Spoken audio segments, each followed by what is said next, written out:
నమస్తే, welcome to Pallavi TV. రాష్ట్రంలో percentage ప్రకారం అయితేనే సినిమాలు ఆడిస్తామని తెలంగాణ ఎగ్జిబిటర్స్ స్పష్టం చేశారు. శనివారం Telugu film chamber of commerce లో సమావేశమైన ఎగ్జిబిటర్స్ కీలక నిర్ణయం ప్రకటించారు. రామ్ చరణ్ హీరోగా బుచ్చిబాబు డైరెక్షన్ లో రాబోతున్న పెద్ది మూవీకి కూడా పర్సెంటేజ్ కావాల్సిందే అన్నారు. పర్సెంటేజ్ పంచాయతీ అటు తిరిగి ఇటు తిరిగి సునీల్ నారంగ్ రాజీనామాకి దారితీసిన విషయం తెలిసిందే. ప్రముఖ ఎగ్జిబిటర్ ఏషియన్ ఫిల్మ్స్ అధినేత Sunil Narang Telangana state films chamber of commerce అధ్యక్ష పదవికి రాజీనామా చేయటం ఇండస్ట్రీలోనే సెన్సేషన్ అయింది. అసలు సింగిల్ స్క్రీన్ థియేటర్స్ ఉనికే క్వశ్చన్ మార్క్ అయిన ఈ సమయంలో పాత ఫిక్స్డ్ రెంటల్ పద్ధతిని వదిలి పర్సెంటేజ్ విధానంలోకి వెళ్లాలన్న డిమాండ్ ఇప్పుడు చిచ్చురేపుతోంది. సింగిల్ స్క్రీన్ థియేటర్స్ ని నడపటం రోజురోజుకి భారంగా మారుతున్న ప్రస్తుత పరిస్థితుల్లో భారీ బడ్జెట్ సినిమాలని థియేటర్స్లలో వేయాలంటే పర్సెంటేజ్ ఇవ్వాల్సిందే అని ఎగ్జిబిటర్స్ పట్టుబడుతూ ఉంటే నిర్మాతలు దీనికి అంగీకరించేందుకు వెనకడుగు వేస్తున్నారు. ఈ నేపథ్యంలో ఇవాళ Telugu film chamber of commerce లో సమావేశమైన ఎగ్జిబిటర్లు కీలక నిర్ణయం తీసుకున్నారు. తెలుగు ఫిల్మ్ ఛాంబర్ కమిటీతో 2-3 సార్లు చర్చలు జరిగాయని, హరహర వీరమల్లు విడుదల సమయంలో 2 నెలల్లో మా సమస్యను పరిష్కరిస్తామని చెప్పారని, ఏడాది దాటినా ఫలితం దక్కలేదని Telangana film chamber secretary Sridhar చెప్తున్నారు. ముందు 3 వారాలు అన్నారని ఇప్పుడు మళ్లీ ఇంకొక 3 వారాలు వాయిదా వేస్తున్నారని ఆయన మండిపడ్డారు.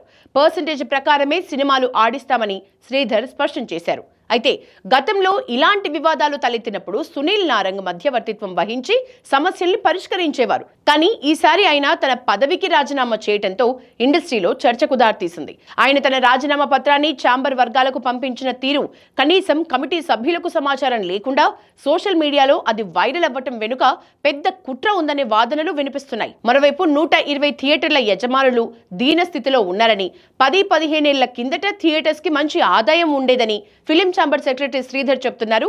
ఇప్పుడు ఎగ్జిబిటర్స్ కి రెవెన్యూ రావటం లేదని, నిర్మాతలకు 14 రకాలుగా ఆదాయం వస్తోందని అంటున్నారు.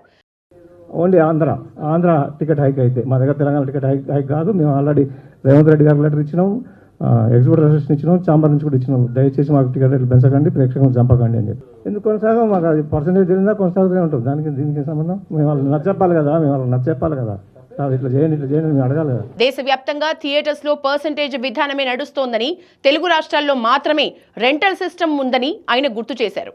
మాకు పర్సెంటేజ్ విధానం కావాల్సిందే, అది ఎంత ఇస్తారో చెప్పండి అంటూ ఎగ్జిబిటర్స్ డిమాండ్ చేస్తున్నారు.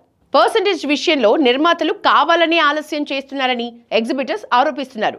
ఇలా వాయిదాలు వేసుకుంటూ పోవటం ఇంకా ఎంత మాత్రం కరెక్ట్ కాదని భావించామని, అందుకే పెద్ద సినిమా నుంచే ఖచ్చితంగా పర్సెంటేజ్ పద్ధతిలోనే ఆడించాలని గట్టి నిర్ణయం తీసుకున్నామని అసోసియేషన్ స్పష్టం చేసింది.